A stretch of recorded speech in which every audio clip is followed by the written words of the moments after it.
उता दोसरा केहू के फुलवारी में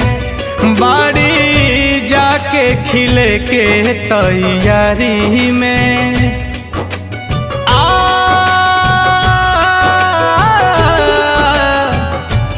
उता दोसरा केहू के फुलवारी में बाड़ी जाके खिले के तैयारी में भारत तड़प तड़प के यहाँ बनी हो भारत